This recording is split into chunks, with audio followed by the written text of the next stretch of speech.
იყო განხორციელდება უფასო.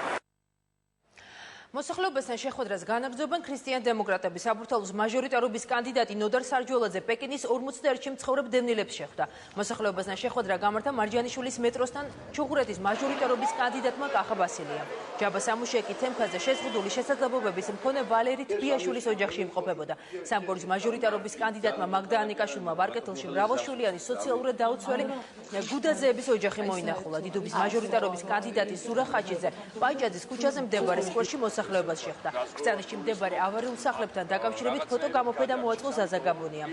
მოძრაობის ქუთაისის მაჟორიტარობის კანდიდატი გიორგი ახვლედიანი კი გამარჯვების მუნიციპალიტეტის მოსახლეობას შეხვდა და პარტიის წინა საარჩევნო პროგრამა გააცნო.